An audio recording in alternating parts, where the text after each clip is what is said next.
Please ensure کریں کہ کوئی شور نہ ہو، دھکا نہ ہو. پلیز مجھے بہت ضروری باتیں کرنی ہیں. بہت شکریہ. بسم اللہ الرحمن الرحیم. آپ سب کا بہت بہت شکریہ. آج میں بڑے دکھی دل کے ساتھ آپ سے مخاطب ہوں. سب سے پہلے تو کل جو میں نے رات کو کچھ فتنہ خان کے سٹیٹمنٹ سنے جس سے پوری قوم جو ہے اس کو افسوس بھی ہے، پوری قوم نے اس چیز کا بہت نوٹس بھی لیا ہے. ایک لہر ہے غصے کی لوگوں، اور بالکل ہونی چاہیے. تو سب سے پہلے تو میں پرائم منسٹر آف پاکستان اور حکومت پاکستان سے یہ اپیل کروں گی کہ ایک بورڈ بنائے دماغی امراض اور نفسیاتی امراض کے ماہرین کا، اسپیشلسٹ کا، جو عمران خان کا دماغی معائنہ کریں، نفسیاتی معائنہ کریں، کیونکہ ان کا دماغی مرض جو ہے، جو اب پاگل پن کی آخری سٹیج پر ہے. ایسے شخص کا پاکستان کے اندر کھلے عام گھومنا خطرے سے خالی نہیں ہے، جس کا وہ بار بار مظاہرہ کر چکے ہیں. میں نے اقتدار کی خاطر کسی بھی شخص کو کبھی اتنا ڈیسپریٹ ہوتے نہیں دیکھا جتنی ڈیسپریشن کا شکار یہ شخص ہے. اور وہ اس اقتدار کے چلے جانے پر اتنا ہوش و حواس کھو بیٹھا ہے، جو اقتدار اس کا کبھی تھا ہی نہیں. اس کرسی کے چلے جانے پر وہ اتنا دل گرفتہ ہے، اس کے دل و دماغ پر اتنی گہری چوٹ لگی ہے، جو کرسی اس کی کبھی تھی نہیں، جو مینڈیٹ اس کا کبھی تھا ہی نہیں.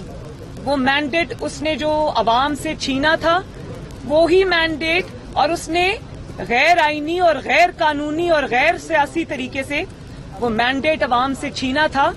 تو آج وہی مینڈیٹ عوام نے آئینی طریقے سے اس سے واپس چھین لیا. تو جس مینڈیٹ کا وہ سوگ منا رہے ہیں، جس کرسی کے سوگ میں وہ ہلکان ہوئے جا رہے ہیں، جس اقتدار کے کھو جانے پر وہ اپنی سدھ بدھ کھو بیٹھے ہیں، وہ اقتدار، وہ کرسی، وہ مینڈیٹ ان کا کبھی تھا ہی نہیں. وہ چھینا ہوا مینڈیٹ تھا، وہ جعلی مینڈیٹ تھا.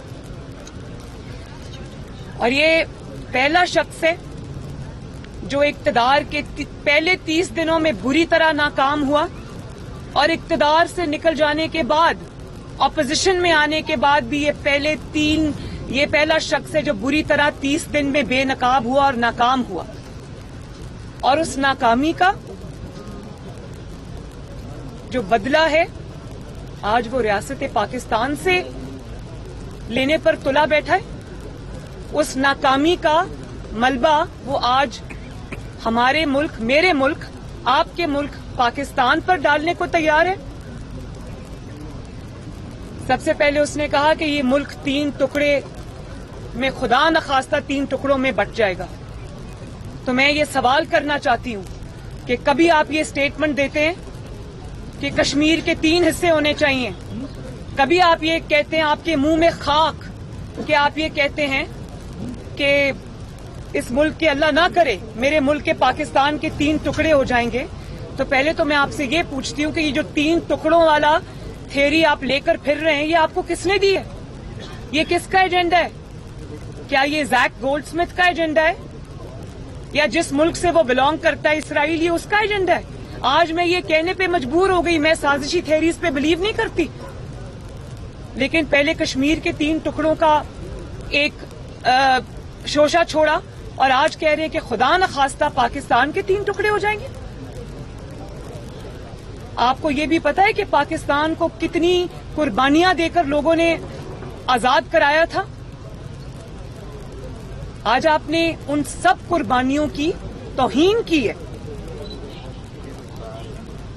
اللہ نہ کرے کہ پاکستان کا کبھی کوئی ذرا سا بھی نقصان ہو، انشاءاللہ نہیں ہوگا، لیکن انشاءاللہ تعالی اس بات کرنے والے کو، پاکستان کے 3 ٹکڑے کرنے کا خواب دیکھنے والوں کے، جماعت کے نہ صرف 3 ٹکڑے ہوں گے بلکہ اس کی سیاست کے، اس کی جماعت کے 300 ٹکڑے ہوں گے انشاءاللہ تعالی. دیکھیں، بڑی گہری بات ہے یہ کہ پاکستان میں سیاستدانوں نے کیا کچھ نہیں سہا, کیا کیا قربانیاں انہوں نے نہیں دیں. سب سے پہلے نواز شریف صاحب کی مثال آپ لے لیں. 3 دفعہ نواز شریف صاحب اقتدار سے نکالے گئے. ایک دفعہ تو ابھی جو لاسٹ ٹائم ہے وہ پوری دنیا کو یاد ہے, ایک ایکسپائرڈ اقامے پر نکالے گئے اقتدار سے. انہوں نے 2 دفعہ جلا وطنی برداشت کی. ایک جلا وطنی جو سعودی عرب میں تھی جب مشرف تھا, اور دوسری جلا وطنی جو اب ہیں وہ ان کو اپنے وطن سے دور ہے وہ ابھی بھی. عمر قید کی سزائیں سنی. جو اٹک قلعہ ہے اس کے زندانوں میں ان کو پھینکا گیا.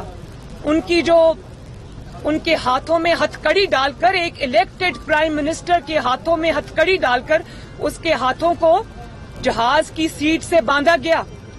اس کی بیوی کی وفات ہو گئی, جیل میں وہ تھا. اس کی بیٹی کو اس کی نظروں کے سامنے گرفتار کر لیا.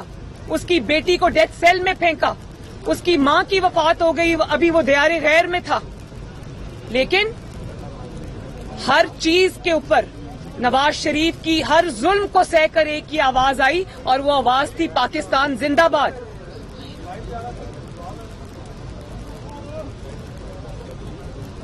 پیپلز پارٹی پہ آپ آ جائیں. ذوالفقار علی بھٹو شہید ہوئے, بے نظیر بھٹو اپنی جان سے گئیں, ان کی شہادت ہوئی. لیکن کیا آواز آئی؟ پاکستان کھپے. ANP کے ساتھ کیا زیادتیاں نہیں ہوئی, انہوں نے بھی اپنی جانوں کے نذرانے دیے, لیکن کبھی کسی سیاسی جماعت نے یہ نہیں کہا کہ ملک کے خدا نخواستہ ٹکڑے ہو جائیں گے. سب کی ایک ہی آواز آئی, پاکستان زندہ باد اور پاکستان کھپے.